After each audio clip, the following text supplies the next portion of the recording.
မြန်မာနိုင်ငံသည်ထေရဝါဒဗုဒ္ဓဘာသာကိုလူအများစုကိုးကွယ်ကြပြီးဖျားပထိုးစေတီများစွာဖြင့် The Golden Land အဖြစ်ကျော်ကြားသည်ရွှေရောင်တိုင်းပြည်၏ဂုဏ်ဓာတ်ကိုဖော်ဆောင်ရာတွင်ဖျားပူဇော်မှုသည်အဓိကအုတ်မြစ်ဖြစ်သည်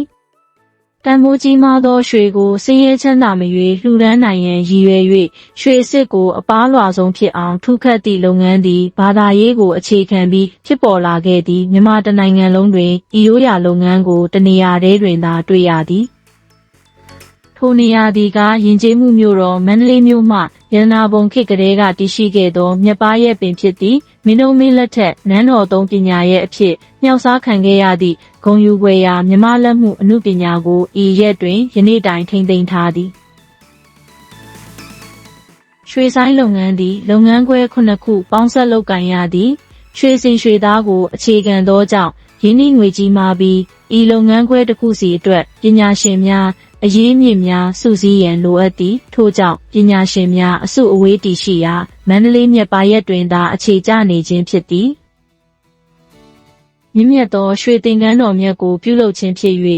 ရွှေဆိုင်များပါလွှာအောင်လုပ်ရန်တူတူချင်းမတိုင်မီပညာရှင်များသည်လက်အုပ်ချီဂါဝရပြုခြင်းဆရာအစဉ်အဆက်ကိုအောင်တပြေငှပြောပွဲဖြင့်ပူဇော်ခြင်းတို့ကိုပြုလုပ်လေ့ရှိသည်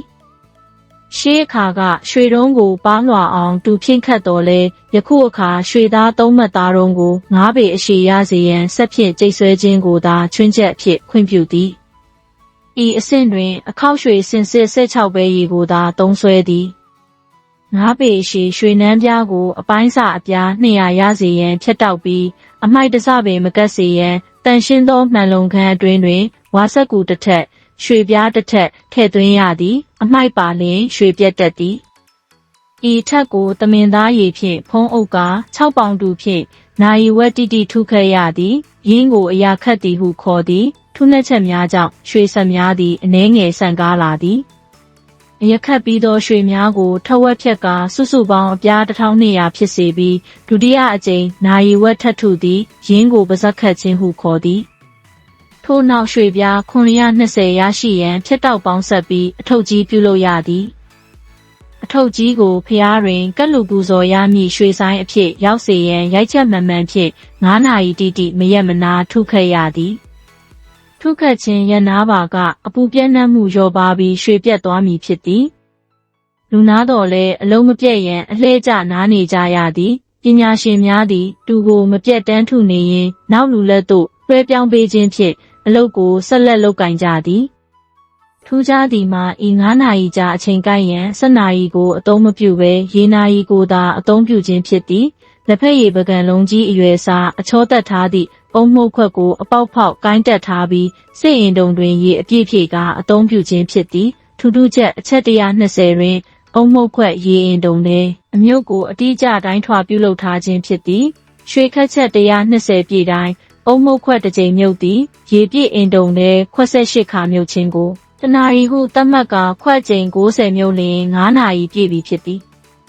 9နာရီပြည့်ပြီးနောက်ပါလွှာသောရွှေဆိုင်များကိုလေးလုံးနေလုံးရေလုံးမှန်လုံးခန်းထဲသို့ပို့ပြီးအမျိုးသမီးများကအနုစိတ်လီဖြတ်ထုတ်ပိုးရသည်လေးပန်းကရက်တောင်သုံးခြင်းအသက်ပြင်းပြင်းရှူခြင်းပင်မပြုလုပ်ရပေရွှေဆိုင်နှင့်လက်အသားမကတ်စေရန်ကကုဆန်မှုန့်ကိုလက်တွင်ပုတ်လိမ့်ရပြီးရွှေပြား100ပါသောအထုပ်ကိုရွှေဒီဇိုင်းဟုခေါ်ဆိုသည်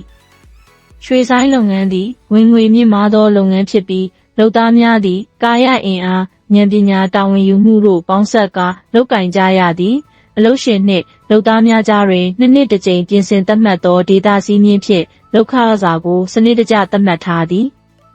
မန္တလေးမြို့မြတ်ပါရက်သည်ရွှေဆိုင်ပညာသည်များစုဝေးရာအရက်ဖြစ်ခြင်းကြောင့်လိုအပ်သည့်ပညာရှင်များကိုလွယ်ကူစွာရရှိနိုင်သည်ထို့ကြောင့်ရတနာပုံခေတ်ကလေးကစတင်ခဲ့သောဤမြမလက်မှုအမှုပညာသည်ယနေ့တိုင်မန္တလေး၌သာရှင်သန်ထွန်းကားလျက်ရှိသည်နနက်လင်းမီဆိုသည်နှင့်မြတ်ပါရက်မှတုံ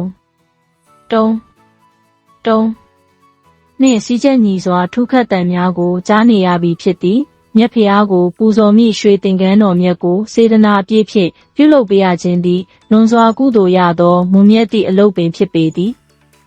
ယခုဗီဒီယိုကိုကြည့်ရှုပြီးနောက်မန္တလေးမြို့ရဲ့ရွှေဆိုင်ပညာရဲ့အပေါ်သင်ရဲ့အမြင်ကိုလည်းကွန်မန့်မှာရေးပေးခဲ့ပါဦးဒီ ဒီလိုမျိုးမန္တလေးရဲ့ထူးခြားတဲ့အကြောင်းအရာတွေကိုဆက်လက်ကြည့်ရှုနိုင်ဖို့ကျွန်တော်တို့ရဲ့ The Mandalay Channel ကို Subscribe လုပ်ထားဖို့မမေ့ပါနဲ့ဦးနောက်ထပ်ဗီဒီယိုတွေမှာဘလို့အကြောင်းအရာမျိုးကိုသိကျင်တယ်လဲဆိုတာကိုလည်းအကြံပြုပေးခဲ့ကြပါဦးခင်ဗျာအားလုံးကိုကျေးဇူးတင်ပါတယ်